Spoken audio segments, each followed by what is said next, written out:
Bismillahirrahmanirrahim. Assalamualaikum warahmatullahi wabarakatuh.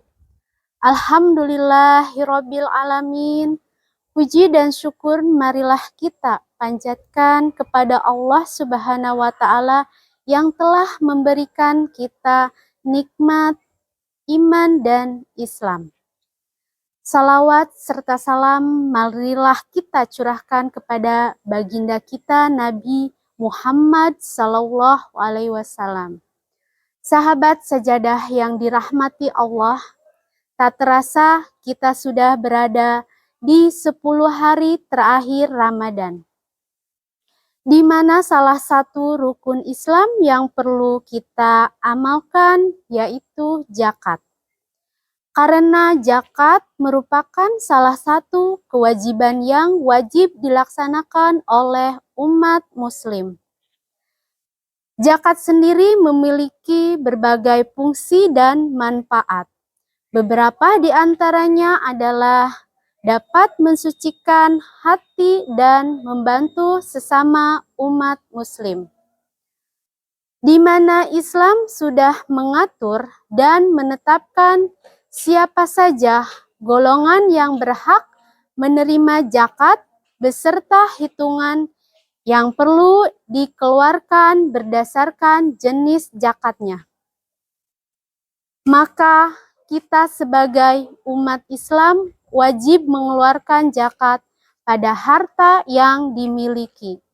Karena dari sebagian harta yang kita miliki terdapat hak milik orang lain. Dalam membayar zakat pun perlu kita ketahui siapa saja orang yang berhak menerima zakat. Maka hal ini telah dijelaskan dalam Quran surat At-Taubah ayat 60. Bahwasanya terdapat 8 golongan orang yang berhak menerima zakat. Yang pertama adalah golongan orang fakir. Golongan orang fakir ini yaitu orang yang berada di bawah kemiskinan karena tidak mempunyai penghasilan. Hal ini disebabkan karena dia memiliki penyakit yang membuatnya tidak bisa bekerja dan tidak memiliki penghasilan. Golongan yang kedua adalah golongan orang miskin. Orang miskin ini yang masih mempunyai harta namun hanya cukup untuk memenuhi kebutuhan pokok sehari-hari saja, sehingga termasuk pada golongan yang berhak menerima zakat. Golongan yang ketiga adalah golongan rikab atau golongan hamba sahaya, yaitu orang yang dipekerjakan atau menjadi budak orang kafir Quraisy. Yang keempat ada golongan gorim. Golongan gorim ini yaitu golongan orang yang mempunyai hutang sehingga kesulitan untuk membayarnya. Golongan yang kelima ada seorang mu'alaf, yaitu orang yang baru memeluk Islam, karena tidak sedikit mu'alaf yang ketika memeluk Islam, mereka berada dalam kondisi kesulitan ekonomi, sehingga mereka termasuk pada golongan yang berhak menerima zakat. Golongan yang keenam adalah golongan fisabilillah, yaitu orang-orang yang sedang berjuang di jalan Allah untuk menegakkan agama Islam.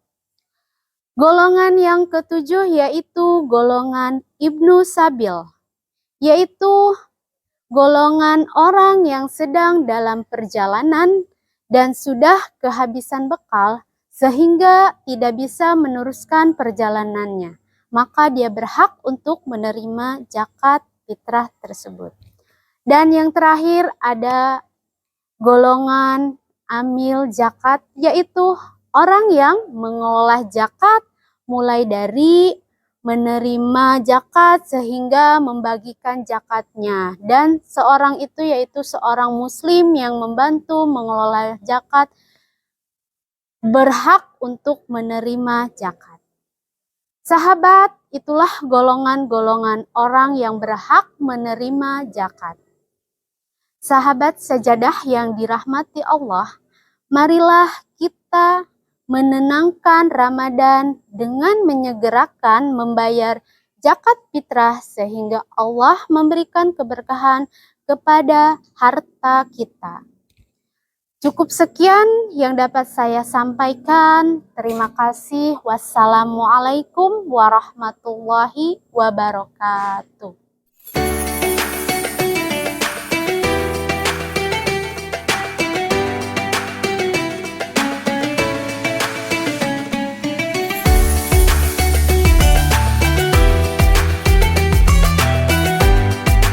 Allahumma lakasumtu wa bika amantu wa ala rizkika abturtu birahmatika ya arhamar rahimin, amin.